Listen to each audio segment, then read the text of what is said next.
Welcome to the SPS Digital Learning Hour, brought to you by the Digital Learning and Assessment Department. We're coming to you today from a conference room in Central Office, bringing you the latest news in Springfield Public Schools in regards to technology, along with inspiring interviews from teachers who are using technology in the classroom. We'll also inform you of the latest updates, news, and practices as it pertains to our district. Whether you're new to using technology in the classroom or a seasoned vet, we are here to help.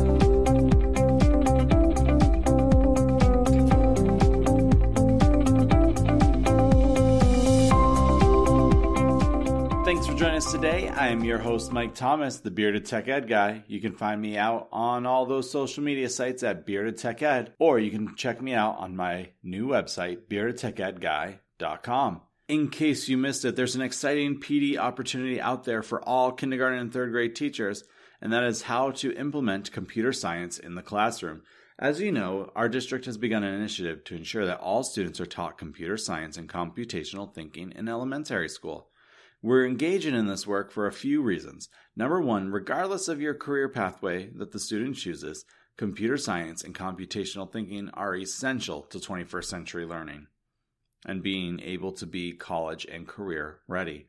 People of color are dramatically underrepresented in high-wage, high-growth computing fields, and our students deserve every opportunity to enter these fields. And third, students need to begin learning these concepts and skills early, not only to spark an interest, but to build competency which computer science courses in middle and high school can build upon. Throughout this past year, our kindergarten and third grade teachers have been designing modules that embed these standards alongside English, math, science, and social study.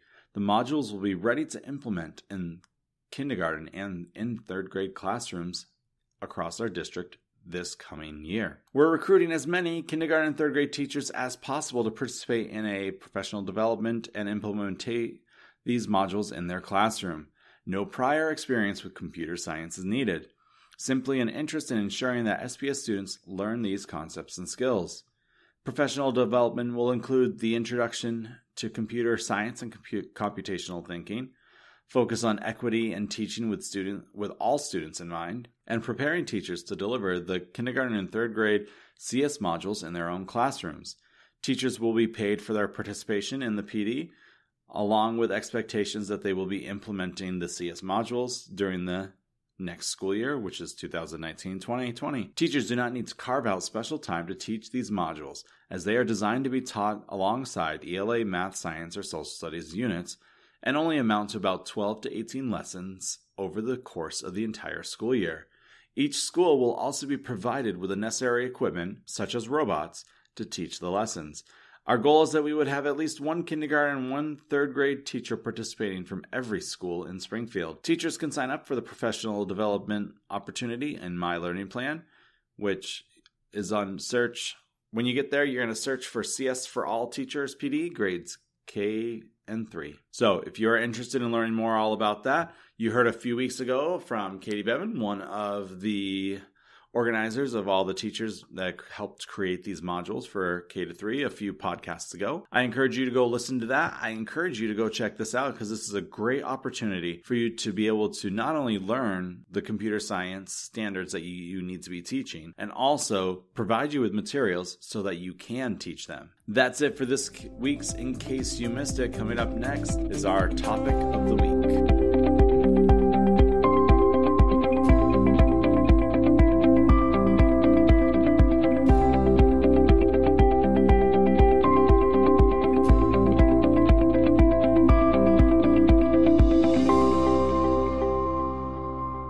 Many times now, you've listened to me talk on the podcast about authentically adding technology into your lessons and doing it in a way that not only makes sense, but also stretches your students. And one of those ways that we've talked about that, and I've even written about it in the blogs, is the SAMR model. You might not be familiar with it. My favorite version of looking at the SAMR model looks like a swimming pool where you're going back and forth. And you'll see why that makes sense as we're going along in today's talk. So the SAMR model was developed by Dr. Ruben Puntadora as a framework to help teachers identify more meaningful and useful ways of selecting and using technology in the classroom. It enables the use of effective technology and that application wisely in the classroom. Some of the things that I know I personally really look out for. One of the interesting notes is that Dr. Ruben Puentedora is from Western Mass, or at least he's currently living in Western Mass. One of these days, I'm going to try to get him on the podcast so that we can delve more deeper into talking about the SAMR model and how it applies in the classroom. That's kind of a neat thing. For one, this is a nationwide thing that people are talking about and working through and developing. One of the other things that we're going to talk about, of course, is the SAMR model itself. And SAMR sounds like a weird word, but it's actually an acronym, and there's 4 levels of technology integration. There's the substitution, which is what most people actually do right now. So whether you know it or not, you probably use some version of the SAMR model in your teaching, because substitution is basically a complete substitution. I said substitution like 5 times now. You know what that looks like. It's where you, instead of doing it one way, you do it another. For example, when it comes to student writing, instead of students writing on a piece of paper and handing it into you, the substitution would be using Microsoft Word. That is a straight substitution.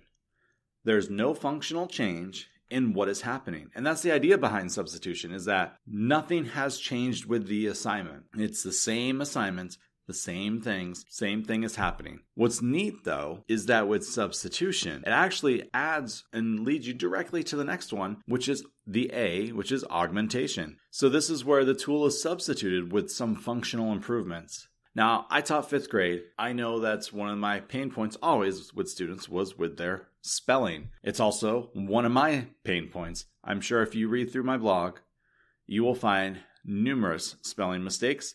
No matter how much I edit, no matter how hard I try, I have the tendency to write the way that I speak, minus all the so's. With augmentation, that functional improvement is a benefit of the technology and helps with the students. So this is your spell check. This is your language correction, your grammar check. Word definitely does grammar checks now. I don't know if you knew this or not, but it has a basic grammar check in there. And also there's a thesaurus to help you improve the quality of your writing. So now, at this point, what you should be thinking to yourself is, holy cow, I actually am on the SAMR model, and for the most part, I'm in augmentation land. I'm going to call it augmentation land because that sounds like a fun place to go. So again, nothing has really drastically changed with these first 2 steps, except for minor improvements. I don't know how it was for you or is for you, but for me, when I was teaching, my students struggled mightily with writing. And a lot of that was, once they wrote it once, they thought it was perfect. They didn't think they needed to make any changes.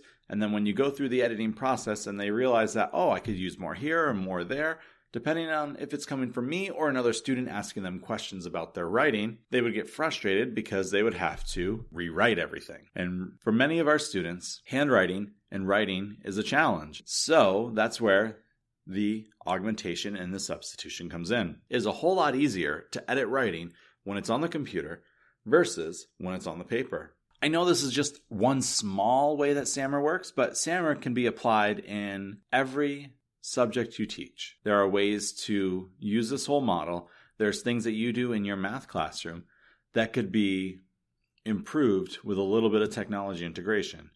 There's some things that you do in your science class that would be improved with just a little bit of technology added. So in that pool analogy, this is like the shallow end before we jump into the deep end. The first part of the deep end is the modification. So that would be your M, of course. And technology is a tool that allows for significant redesign of the lesson. So for this level, the tool is not just used for performing the same as a functional task, but it can transform parts or the whole thing that you're doing. For example, I'm going to use this writing one as an example here. You can share and comment on items in Microsoft Word, which allows for immediate feedback and correction. Students can then share that drafts of writing with their teachers and get them reviewed before working on the final document, which results in producing a higher quality assignment. Another example of a modification could be a student presenting research on the 14th Amendment. They might create their own graphic organizer so that they can keep all their stuff organized, but they could also use some sort of multimedia resource to represent a new product or synthesize some existing materials. Another group of students could collaborate through cloud-based workplaces. That would be like your OneNote, for example, and propose to change the definition and elicit feedback from their classmates. While it seems drastic, like, ooh, modification, big change, your big change doesn't have to be as big as you think. It's not like going from writing a paper to directing a 3-act movie. It's just you're taking some functional changes to the work that you're doing, and it allows for some authentic audience feedback. When it comes to the final step of SAMR, we're talking about redefinition, which is technology is used to create new tasks and activities which were previously inconceivable within a traditional classroom. You like that? I use a little bit of Princess Bride. Best movie of all time, full stop. It allows us to reimagine and revitalize learning in the classroom in a whole new way. So in all the few of the examples I've given, they've all just been incremental steps of improvement. For example, with the modification and the sharing of the document for feedback before the final one is written, that one is your modification. The redefinition would be, instead of doing a final writing project, you've done all that work to build it up, and now you create something using Scratch where it tells the story of your essay, where instead of it just being a written essay, you now have some animation that goes along with your essay that maybe you speak into the computer and make your animation say. Change the scenes and do all sorts of different things. This is the idea where the endless possibilities of technology can come in. You can do all sorts of different things. Students could start a whole blog or build a website based upon something that they're learning. They could internalize the math skills that they're learning and create their own Khan Academy videos. They can look at a science experiment, not only record it, but do something like Nicopedia, which is, if you haven't seen that out on YouTube, so awesome, where you can do the science experiments, you record it, and you talk about the process of what is happening. You're now creating a video for someone to enjoy. You can create a podcast like we talked about last week in our podcast episode, how to use podcasts in the classroom. That would be a redefinition of a assignment, which is crazy to think about. That is where the biggest jump happens with SAMR and using it in the classroom to change everything. Now, here's the big thing. SAMR, it's often shown as a ladder.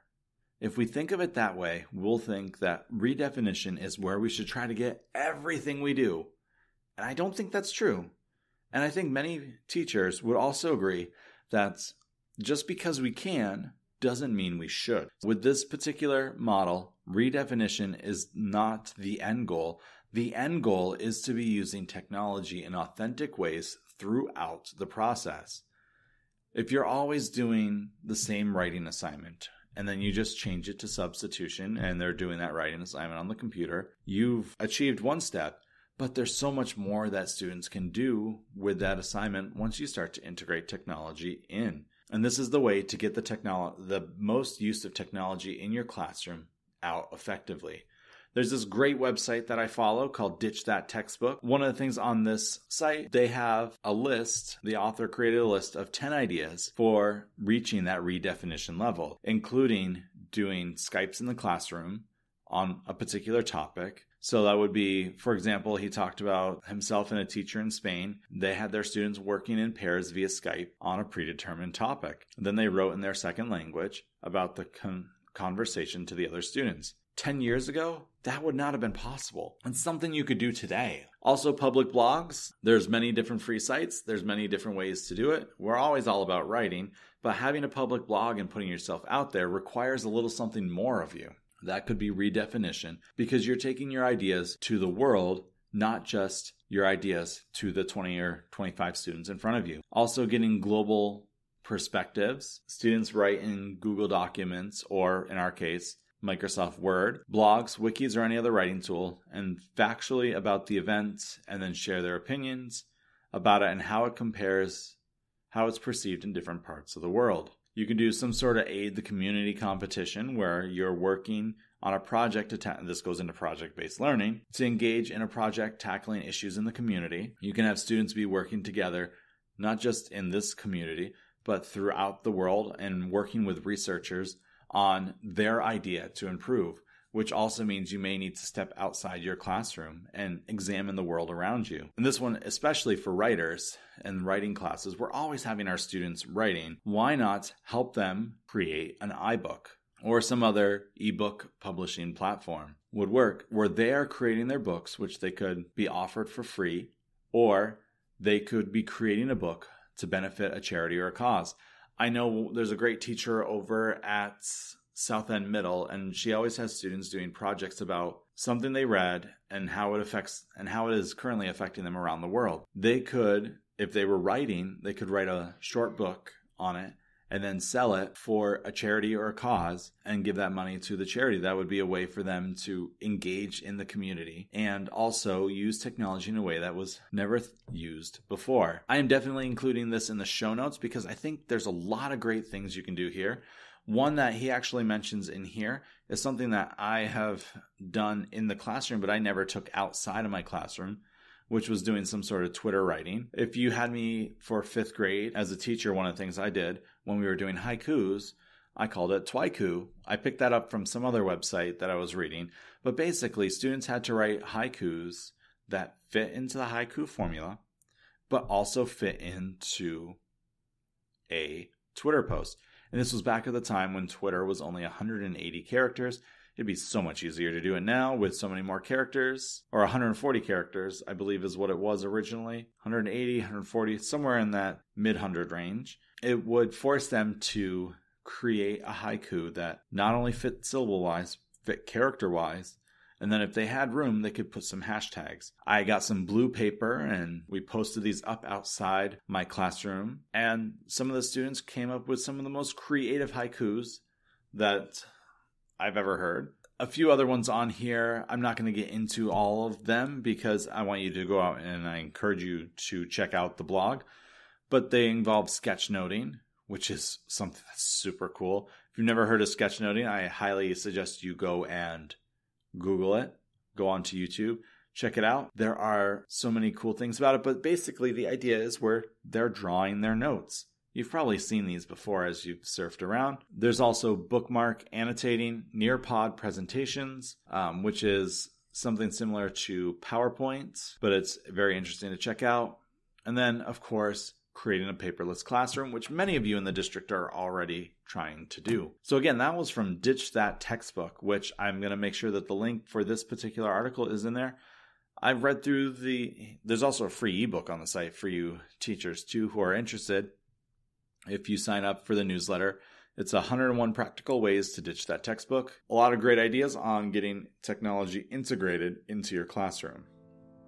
So that's it for this week's edition of our podcast. If you like it a lot, I encourage you to go out to wherever you listen to it, leave us a review, leave us some comments, leave us your thoughts.